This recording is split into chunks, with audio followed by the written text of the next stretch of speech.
Bonjour et bienvenue à l'émission Vie de foi. Aujourd'hui, nous terminons notre série La séduction finale de l'Église. Heureusement, le Saint-Esprit n'a pas terminé avec nous. Il va continuer à nous parler et à nous révéler des choses parce qu'il veut nous protéger. Nous savons que le diable rôde comme un lion rugissant, cherchant qui il va dévorer. Il veut nous voler de la parole de Dieu. Il veut nous distraire. Il veut nous inviter, en fait, à emprunter un chemin qui est contraire à celui de Dieu. Le diable est méchant, mais heureusement, le Saint-Esprit est avec nous cette semaine, bien, comme toutes les semaines, mais il nous révèle précisément pour nous, pour nos vies personnelles, comment nous pouvons marcher avec Dieu dans la foi et dans la paix, sachant que Dieu est là pour nous révéler les stratégies du diable. Oui, le diable est méchant, il veut séduire l'Église et puis il veut séduire des personnes qui aiment le Seigneur. Comprenez ceci, quand nous parlons de séduction, nous parlons en fait des personnes qui s'imaginent être dans la vérité. Sinon, ce n'est pas la séduction, sinon c'est vraiment un reniement de la foi. Mais quand quelqu'un aime le Seigneur, aime la parole de Dieu, mais là en même temps, peut-être est un peu paresseux ou le diable prend cette personne tout simplement pour essayer de la détruire, bien, il va amener des mensonges, des paroles de mensonges pour que la personne puisse enlever sa foi de la parole de Dieu pour finalement croire autre chose. Et c'est ça que le diable est en train de faire aujourd'hui. On a vu toute cette semaine, en fait, plusieurs choses. On a mentionné, par exemple, que le diable a influencé plusieurs églises à adapter leur message pour finalement changer le message de la croix pour autre chose, pour prêcher le message de la psychologie. Ça, c'est une des choses des temps de la fin. C'est vraiment une des stratégies du diable, c'est qu'on puisse vraiment changer le message que nous avons toujours prêché depuis 2000 ans. Donc, il a réussi à plusieurs niveaux. Plusieurs églises ne prêchent plus la croix de Christ, ne prêchent plus le sang de Jésus, mais ils prêchent un évangile qui est facile. Et puis, au lieu d'avoir des gens vraiment sauvés et transformés, bien, les gens sont là dans un club social, ils ont beaucoup de plaisir, ils aiment chanter ensemble, mais c'est juste une célébration et ce n'est pas vraiment un culte pour le Seigneur. Donc, on a vu ça dans notre première émission. Ensuite, on a vu tout un courant, une soi-disant réforme, mais où les gens sont dans la rébellion, où les gens sont même invités à retourner au modèle de l'Église maison, où on a vu en fait que l'Église primitive était obligée d'être dans des maisons parce que justement, ils étaient persécutés. Donc, on a vu ça dans notre deuxième émission. C'est très important de s'exposer en fait parce que le diable veut vraiment séduire les chrétiens. S'il peut les emmener sur sa piste à lui, bien les chrétiens sont sur la fausse piste, sont sur le mauvais chemin. Et on veut vraiment déclarer la parole de Dieu parce que Dieu aime son Église. Christ a aimé son Église à un tel point qu'il est mort pour elle. Donc aujourd'hui, je veux parler au nom de Jésus-Christ. Dieu vous aime, Jésus vous aime. Il veut que vous puissiez recevoir la pleine révélation et vraiment marcher avec le Seigneur sans se faire distraire et sans se faire influencer par toutes les modes et tous les discours qu'on entend. Gloire à Dieu, on peut entendre la parole de Dieu et vraiment servir le Seigneur de tout notre cœur. Aussi, une autre doctrine qui circule de ce temps-ci, c'est l'universalisme, c'est-à-dire tous seront sauvés. Pourquoi évangéliser? Parce que ultimement, Dieu va sauver tout le monde. On a vu ça aussi dans notre troisième émission. C'est totalement faux. Hier, on a vu l'hyper-grâce. Oui, nous sommes sauvés par la grâce, par le moyen de la foi, mais on a oublié que la foi est importante et on a prêché la grâce, la grâce, la grâce. Et finalement, il y a des gens qui vivent pour le diable et comme le diable, et puis ils s'imaginent, parce que Dieu est gracieux, la grâce abonde, et puis il n'y a pas de souci. En fait, on a défait ça hier. Donc, je vais vous inviter à retrouver tous les archives sur emcitv.com, et puis vous pourrez vraiment vous nourrir de la parole de Dieu et découvrir les choses qu'on a dénoncées cette semaine. Malheureusement, on doit parfois, et heureusement, on doit dénoncer des choses qui sont des mensonges dans le corps de Christ parce que Dieu a dit des choses dans sa parole. Nous devons croire ce que Dieu a dit et considérer que la parole de Dieu est supérieure à la parole de l'homme. Amen. Et aujourd'hui, on va parler maintenant de l'Apocalypse, un livre qui fait peur. Plusieurs chrétiens disent « Ah non, moi je ne veux rien savoir de l'Apocalypse, c'est trop compliqué. » Ou encore une fois, j'ai entendu des gens dire « Ce n'est pas vraiment important, ce n'est pas un livre pratique, on n'a pas vraiment besoin de lire ou de comprendre ce livre-là. En fait, ce n'est pas vraiment important. » Est-ce que c'est vrai ça? Croyez-vous que Dieu a inspiré l'apôtre Jean qui a écrit le livre de l'Apocalypse? Et voici la portion. Est-ce que c'est vraiment vrai que toutes ces pages dans ma Bible sont là d'une façon inutile? Est-ce que c'est vrai que ces pages-là sont là juste, je ne sais pas pourquoi, mais sont là? Non. Ces pages-là et les paroles sur ces pages sont vraiment importantes. Donc, est-ce que c'est vrai que c'est compliqué? Oui, on doit comprendre qu'il y a beaucoup de choses symboliques qu'on doit découvrir. Mais vous savez, un enfant de Dieu est appelé à être un disciple du Seigneur Jésus-Christ. Et un disciple, c'est quelqu'un de discipliné. C'est quelqu'un qui va prendre le temps, qui va s'asseoir et qui va méditer, qui va prendre le temps de voir ce que Dieu a dit, qui va peut-être même prendre des notes dans sa Bible comme dans la mienne. Bon, je me souviens, j'ai cette Bible-là depuis que j'ai peut-être 15 ans, je ne sais pas trop. J'ai eu cette Bible-là en cadeau. C'est mon père qui m'a offert cette Bible. Et puis, j'ai pris le temps, j'ai noté partout les choses que je ne comprenais pas. Si vous voyez dans ma Bible, j'ai des notes partout. Et puis, j'ai pris le temps pour comprendre, pour étudier, pour faire des recherches. Mais le chrétien est appelé pas à dire, l'Apocalypse, ce n'est pas vraiment important. Bref, on peut croire ce qu'on veut. Au final, Dieu va faire ce qu'il veut de toute façon et on verra la fin comme Dieu fera les choses. Et puis, on sera témoin à ce moment-là. Non, Dieu nous a donné sa parole et Dieu ne nous appelle pas à être ignorants. La Bible nous dit, en fait, la Bible dit que mon peuple périt faute de connaissance. Si vous dites, oui, mais Pasteur Joël, on n'est pas obligé de tout comprendre l'Apocalypse pour être sauvé. C'est vrai, mais j'aimerais vous dire qu'il y a des bénédictions. Nous serons bénis si nous lisons la prophétie et si nous la comprenons, parce que Dieu va nous protéger si nous comprenons la vérité de l'Apocalypse. J'aimerais vous dire, ça, c'est un autre mouvement, si on veut, où, en fait, on a renié le message de l'Apocalypse. On a renié, en fait, le retour de Jésus-Christ, l'enlèvement de l'Église.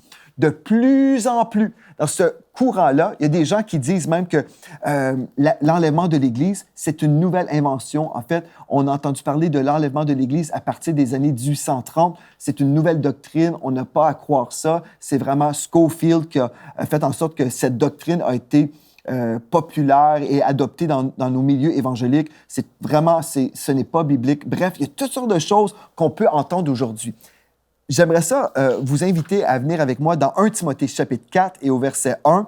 En fait, c'est vraiment le passage clé pour toute la série. Remarquez bien, nous vivons dans les temps de la fin, frères et sœurs. 1 Timothée 4, verset 1 nous dit « L'Esprit, en parlant du Saint-Esprit, dit expressément que dans les derniers temps, quelques-uns abandonneront la foi pour s'attacher à des esprits séducteurs et à des doctrines de démons. » Frères et sœurs, j'ai des amis que j'aime, des gens qui sont vraiment sincères avec Dieu, des gens dans le ministère qui prêchent l'Évangile et ils ne croient plus dans l'enlèvement de l'Église. Ils disent « Ah non, moi, j'ai changé ma façon de voir les choses, je ne crois plus dans l'enlèvement. » Bref, on a toutes sortes de mentalités et de raisonnements. Aujourd'hui, je vais vous poser la question, est-ce que c'est vrai que la Bible ou que l'Apocalypse est un livre peu important? On n'a pas vraiment besoin de lire ça. Je vais vous montrer bibliquement et vous allez voir en fait que Dieu aujourd'hui vous appelle à lire ce livre et à découvrir ce livre parce que vous allez vivre et recevoir une bénédiction dans votre vie. Dans l'Apocalypse chapitre 1 au verset 3, je vais vous lire ce texte-là. Donc, dans l'Apocalypse chapitre 1 au verset 3, il est écrit « heureux ». Le premier mot ici de ce texte, c'est « heureux » ou en anglais « blessed » ou « béni ». Béni est celui qui lit, celui qui entend les paroles de la prophétie et qui garde les choses qui y sont écrites, car le temps est proche. Donc, je vais relire. Heureux ou béni est celui qui lit. Donc, premièrement, je vais prendre du temps, je vais lire cette parole. Amen. Je vais lire. Celui qui entend, je vais entendre des prédications, je vais m'exposer à des enseignements sur l'Apocalypse, justement, et qui garde les choses qui y sont écrites. Donc, je ne vais pas juste lire et entendre des choses, être un auditeur oublieux, mais je veux m'approprier ces choses-là. Vous dites, « Ah, mais Pasteur Joël, c'est juste des symboles, c'est la fin du monde dans ce livre-là, j'ai peur. » Comprenez ceci, en fait, la Bible dit « heureux » ou « béni est celui qui va lire ». Pourquoi?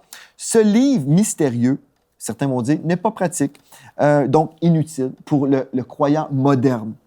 Bon, je vais vous dire, en fait, il y a deux camps en ce moment dans le corps de Christ et depuis de nombreuses années, ces deux camps ont existé, mais on voit vraiment, une montée de cette catégorie de croyants. Il y a deux types de croyants concernant l'eschatologie ou, si on veut, l'étude des temps de la fin.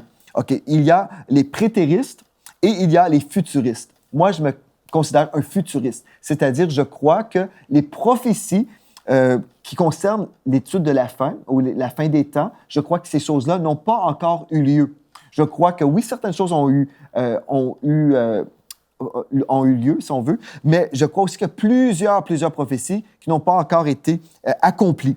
Donc, les prétéristes vont dire, en fait, que les prophéties sont déjà accomplies depuis l'an 70. Donc, tout ce qu'on va lire dans dans l'Apocalypse, par exemple, ce n'est que de l'histoire. Ce ne sont pas des prophéties, mais en fait, on regarde et puis on dit ces choses-là sont du passé. Donc, les prophéties se référaient à l'an 70 et concernaient la destruction du temple. Puisque le temple a été détruit, voilà aujourd'hui, on peut lire ce texte-là, oui, on va être béni, mais en gros, ces choses-là ne nous concernent pas. Vraiment, voilà, c'est juste du passé. Donc ça, c'est la position des prétéristes, mais les futuristes, comme moi, les prophéties concernant la fin des temps nous concernent et elles sont à venir. Donc, s'il y a des choses à venir, je devrais m'exposer et découvrir les choses qui sont écrites. Et en fait, le Seigneur m'a déjà parlé il y a quelques années. Il m'a dit que je devais vraiment m'investir dans l'étude de l'Apocalypse. Et c'est spécial parce que la première chose que j'ai étudiée quand j'étais jeune, je me souviens, je passais mes étés autour de la piscine chez mes parents, je prenais du temps à lire la Bible et j'étudiais l'Apocalypse. J'étais un ado et je passais mes étés à lire et étudier l'eschatologie, l'Apocalypse. Pourquoi? Je ne sais pas, mais j'étais intéressé. Il y a quelques années, le Saint-Esprit m'a dit, étudie encore, commence à vraiment te rebaigner, là, si on veut. Tu dois vraiment reprendre du temps d'étude pour t'approfondir dans le livre de l'Apocalypse. Et je crois que si le Saint-Esprit m'a parlé personnellement, bien, je ne suis pas la seule personne qui devrait lire ce livre. Amen. Nous devrions découvrir ce livre-là parce qu'il y a tellement de richesses. Oui, il y a des choses qui sont mystérieuses, mais si on prend le temps, Dieu va nous révéler des choses et puis Dieu a mis des outils que je vais vous présenter dans quelques instants. Bon, mais si on veut juste comprendre une chose, OK, les prétéristes disent que, en fait, l'enlèvement n'aura pas lieu et puis, en fait, on a vraiment compris des choses qui ne sont pas dans la parole de Dieu. L'enlèvement de l'Église, bien, ça n'existe même pas dans la Bible. Voilà. Mais vous savez, il y a toutes sortes de discours, mais pour moi, je dois toujours croire ce que la Bible dit. Donc, quand j'ai entendu une personne me dire ça, bien, je ne crois pas dans l'enlèvement de l'Église. Tout de suite, j'ai pensé à 1 Thessaloniciens 4, versets 16 et 17. J'ai dit, mais qu'est-ce que vous faites avec ce texte-là? Ah, bien, je ne sais pas trop, mais non, je ne crois pas là-dedans.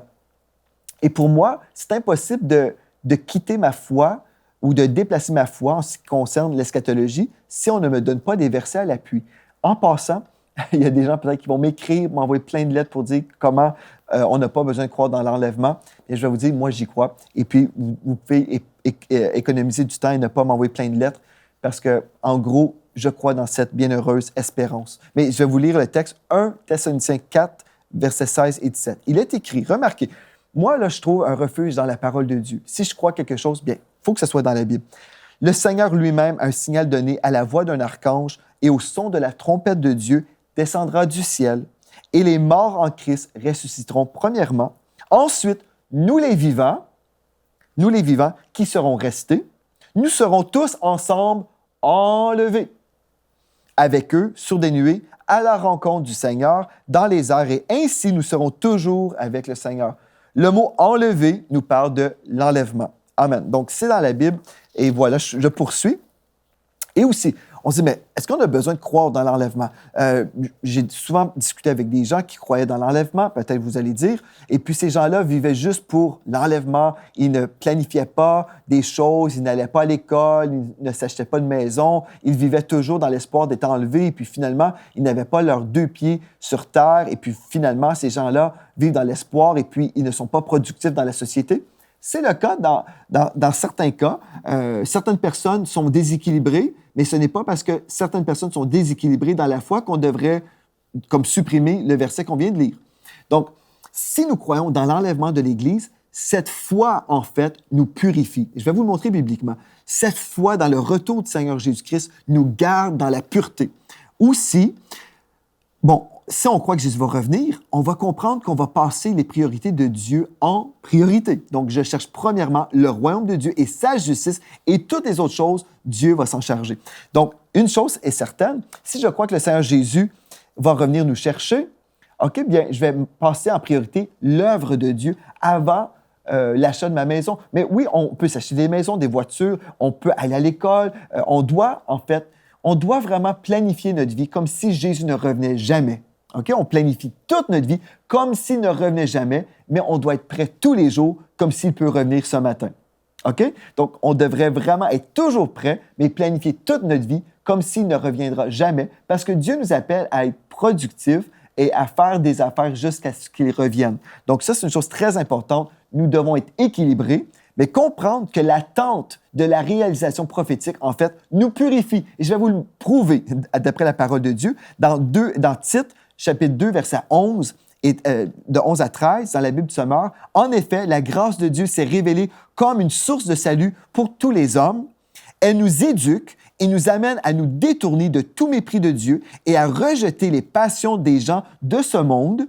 Ainsi, nous pourrons mener dans le temps présent une vie équilibrée, juste et empreinte de piété ou de sainteté, en attendant que se réalise notre bienheureuse espérance, la révélation de la gloire de Jésus-Christ, notre grand Dieu et Sauveur. Voyez-vous, cette attente du prophétique, là, je m'attends. Donc, cela va faire en sorte que je vais vivre dans le temps présent une vie équilibrée, juste et empreinte de piété, parce que je suis dans l'espoir de l'enlèvement. Tous les jours, je suis prêt à rencontrer mon Dieu. Amen. Mais tous les jours aussi, je planifie comme s'il ne revient jamais, parce que je fais beaucoup de choses aujourd'hui comme s'il ne revenait jamais. On prépare des émissions de télévision, on prépare des déménagements, on prépare des agrandissements d'église et plein de choses comme ça. Et si le Seigneur revient ce matin, je n'aurai pas complété ces choses, mais c'est correct parce que je vais continuer le travail de Dieu dans la Nouvelle Jérusalem. Gloire à Dieu. Amen. Donc, oui, cela, l'étude de l'Apocalypse peut remplir certains chrétiens de peur. Des fois, des gens m'ont dit « Ah, moi, je ne veux rien savoir de l'Apocalypse, ça me fait peur, j'ai peur de l'Apocalypse. » Mais en fait, si on comprend qu'on n'a pas besoin d'avoir peur si on croit dans l'enlèvement de l'Église, parce que l'Église du Seigneur Jésus-Christ, l'épouse de Christ, sera enlevée avant les fléaux. Il y a des gens qui vont dire « Ah, mais je ne crois pas ça non plus. » Je sais qu'il y a tellement de positions eschatologiques. Mais remarquez ce que la Bible dit. On me posait la question, mais toi, Pasteur Joël, crois-tu que les chrétiens vont passer à travers la colère divine lorsque Dieu va envoyer sa colère sur les hommes pour les juger lors de la grande tribulation qu'on retrouve dans Matthieu 24? Bien, ma réponse est simple. Je vais vous répondre tout simplement ce que Dieu dit. OK? Si on comprend que la grande tribulation qu'on retrouve dans la parole de Dieu, que c'est un moment où Dieu va punir les rebelles. Donc, la colère va être envoyée sur les hommes rebelles. OK? Les gens qui ont refusé Jésus-Christ, qui a déjà porté la colère, qui a déjà reçu la colère de Dieu sur lui. Si on refuse celui qui a porté nos péchés, bien, on reste dans nos péchés, donc la colère de Dieu demeure. Dans 1 Thessaloniciens 5, 9, la Bible nous dit « Car Dieu ne nous a pas destinés à la colère. Dieu ne nous a pas destinés à la colère. » J'aime ça, ce texte-là. « Mais à l'acquisition du salut ou de la délivrance par notre Seigneur Jésus-Christ. » Donc, la Bible me dit très clairement « Dieu ne m'a pas destiné, moi, Joël Spinks, à vivre de la colère. » Donc, la grande tribulation, c'est la colère de Dieu. Je ne suis pas destiné à vivre cette colère-là, mais à l'acquisition du salut, donc la délivrance. C'est ça ma destinée. Amen. Jean 5, verset 24. En vérité, je vous le dis, celui qui écoute ma parole et qui croit à celui qui m'a envoyé a la vie éternelle et il ne vient point en jugement, mais il est passé de la mort à la vie. Moi, je ne serai jamais jugé, alléluia, parce que tous mes péchés ont été effacés. Dieu ne me jugera pas pour mon passé parce que mon passé a été effacé, a été supprimé. Tous mes péchés, toutes mes fautes ont été effacées une fois pour toutes. Gloire à Dieu, je suis pur parce que j'ai été purifié par le sang de Jésus. C'est merveilleux, ça. Donc, au lieu d'avoir peur de l'Apocalypse, je peux lire ce livre-là et découvrir les bénédictions de la vie éternelle au ciel. Savez-vous que la Bible, que l'Apocalypse nous parle de notre résidence future? On chante des chants constamment sur le ciel, sur notre héritage, mais avez-vous découvert le ciel? Avez-vous lu les textes qui concernent le ciel? Avez-vous découvert la cité céleste? Savez-vous où est située la cité céleste? Savez-vous en fait que le ciel ou la Nouvelle Jérusalem se situe dans le nord? Oui, la Bible nous parle de ces choses-là. Avez-vous fait des études sur les noces de l'agneau, sur le mariage de l'épouse avec l'époux? Avez-vous découvert la richesse, même des fondations de la cité céleste, les dimensions, la taille de cette cité céleste? Avez-vous fait des recherches? Avez-vous lu ces choses-là? Avez-vous lu concernant le fleuve de la vie éternelle au ciel? Il y a tellement de belles choses à découvrir. Des fois, on est là, on étudie juste les fléaux, puis on se dit « Ah non, moi j'ai peur, je ne veux rien savoir. » Mais vous vous faites voler, en fait. Le diable vous vole, vous avez un héritage. Si vous faites savoir, le Seigneur va m'enlever, gloire à Dieu, je serai protégé et épargné des fléaux à venir. Et aussi, je peux être motivé à prêcher l'Évangile parce que je veux que tous mes bien-aimés soient sauvés pour qu'ils soient eux aussi enlevés et épargnés de la colère à venir. Donc, gloire à Dieu. Bon, déjà, c'est deux bonnes raisons. Aussi, je veux lire l'Apocalypse pour découvrir ce qui m'attend. J'ai été sauvé pour aller au ciel. Donc, je devrais peut-être découvrir un peu c'est quoi ça, le ciel. Vous savez, si vous allez en voyage, vous allez prendre le temps pour étudier peut-être certaines choses sur le voyage. Vous allez faire des recherches sur l'Internet pour voir votre hôtel, votre chambre d'hôtel. Peut-être dans le forfait, vous avez le droit à tel repas. Vous allez faire des études pour un petit voyage qui va durer 1 ou 2 semaines. Et pourtant, nous allons passer l'éternité dans la Nouvelle Jérusalem. On entend parler aussi du règne de 1000 ans. Gloire à Dieu, il y a tellement de choses. Si nous sommes enfants de Dieu, on devrait s'intéresser à ces choses-là. Amen. Et si on dit, ce n'est pas pratique, bien c'est pratique déjà pour les raisons que je viens d'énumérer. Vous vous sanctifiez, vous demeurez dans la pureté avec cette attente de cette bienheureuse espérance que la Bible nous déclare. Vous allez être motivé dans l'évangélisation. Vous allez être motivé aussi de faire en sorte que vous allez vous rendre là-bas, dans la Nouvelle Jérusalem. Gloire à Dieu. Et vous allez aussi vous réjouir du fait que vous allez recevoir un corps glorifié. Gloire à Dieu. Savez-vous ça, que vous allez recevoir un corps glorifié? Juste avant de vous lire tout ça, j'aimerais vous lire un texte, en fait, concernant le mépris qu'on voit en ce moment dans le corps de Christ, concernant les choses de la fin des temps. Dans 2 Pierre, chapitre 3, verset 3, écoutez bien, 2 Pierre 3, 3. « Sachez, avant que tout, dans les derniers jours, il viendra des moqueurs avec leur raillerie et marchant selon leur propre convoitise. Ils disent, où est la promesse de son avènement? Car depuis que les pères sont morts, tout demeure comme dès le commencement et la création. Ils veulent ignorer en effet que les cieux existent autrefois par la parole de Dieu, ainsi qu'une terre tirée de l'eau et formée de moyens de l'eau, et que par ces choses, le monde d'alors périt, submergé par l'eau. » Bref, ici, ce que je voulais juste souligner, c'est que les gens seront moqueurs. Ils vont dire, bien, on entend parler de l'enlèvement de l'Église depuis toujours. Bref, on a entendu parler de ça, mais moi, je poursuis ma vie. Ce n'est pas important. Ce n'est pas important pour moi. Mais c'est important. Je veux vous aider vraiment. Frères et sœurs, écoutez, là, si Dieu a inspiré des auteurs du Nouveau Testament qui nous enseignent sur les temps de la fin, vraiment, là, c'est tragique pour des enfants de Dieu qui vont dire qu'une portion de la Bible est comme en superflu. Non, vraiment, si le Saint-Esprit a inspiré des auteurs qui ont écrit des prophéties pour nous, on devrait les lire. On devrait découvrir les richesses de la parole de Dieu. C'est un courant, frères et sœurs. Savez-vous, si on adopte la philosophie qui circule dans le monde chrétien, l'enlèvement, ce n'est pas vrai. Bien, déjà là, la promesse qui dit, ou la parole qui dit que cette expectative, en fait, me purifie, bien, je viens de passer à côté de cette purification ou de cette motivation pour la purification. Vous comprenez? Le diable est en train de réussir, en fait. Il réussit à nous voler à plein de niveaux. Mais si je prends le temps, je dis non, je vais découvrir ce que la parole de Dieu dit. Peut-être ce n'est pas simple. Peut-être il y a certains passages de l'Apocalypse qui sont plus compliqués. Mais je vais prendre le temps. Je vais prendre le temps parce que je suis un enfant de Dieu.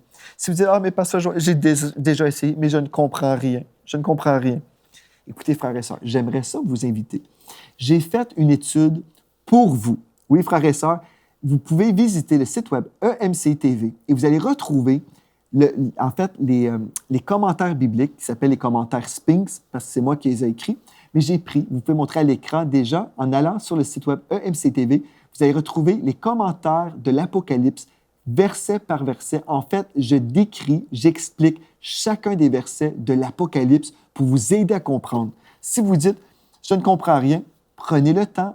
On retrouve 21 chapitres. Donnez-vous 21 jours ou bref, prenez le temps que vous voulez, mais prenez le temps. Et si vous dites, je ne comprends rien, vous pourrez lire les commentaires bibliques.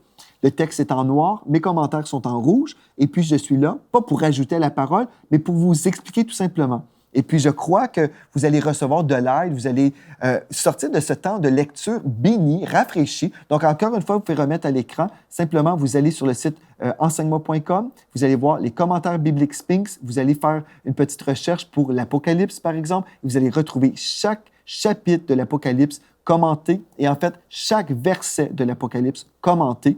Donc, vous allez vraiment vous régaler, vous avez une richesse, vous pouvez découvrir vraiment ce que la parole de Dieu nous dit. Et juste vous dire rapidement, en terminant cette émission, nous serons glorifiés. Donc ça, c'est des choses intéressantes concernant l'Apocalypse. Nous allons tous, nous, l'épouse de Christ, comparaître devant le tribunal de Christ pour être bénis, pour être récompensés. Non, nous ne serons jamais jugés parce que tous nos péchés ont été effacés, mais nous serons jugés ou récompensés pour des choses suivantes. Nous allons être jugés pour nos croyances. Est-ce que nous avons cru la parole de Dieu? Si vous dites, moi, je ne croyais pas vraiment dans l'Apocalypse, je ne croyais pas que c'est important. Bien, aujourd'hui, vous pouvez changer à ce niveau-là. Donc, nous serons jugés pour nos croyances, pour notre conduite envers les gens. Est-ce qu'on a vraiment aimé les gens? Nous serons jugés pour notre fidélité, pour nos paroles, toutes les paroles qu'on va avoir prononcées, pour l'utilisation de nos talents. Est-ce qu'on a enterré nos talents ou nous les avons comme donnés au Seigneur pour qu'il puisse les faire fructifier? Nous allons être jugés pour notre attitude, nos motivations, nos œuvres.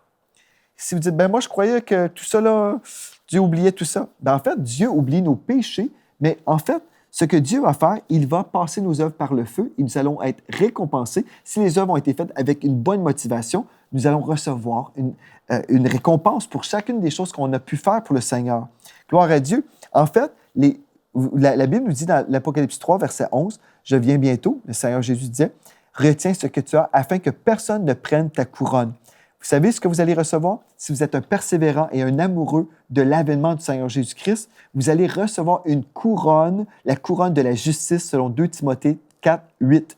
Juste le fait que vous aimez l'Apocalypse, vous aimez le retour de Christ, il y a une couronne réservée pour ceux qui aiment ça. Gloire à Dieu. Donc, je m'attends de recevoir cette couronne de la justice. Les persévérants victorieux vont recevoir la couronne incorruptible selon 1 Corinthiens 9, versets 25 à 27. Gloire à Dieu. Les bergers, ceux qui prennent bien soin de la bergerie de Christ, donc, vont recevoir la couronne incorruptible de la gloire, selon 1 Pierre 5, versets 1 à 4.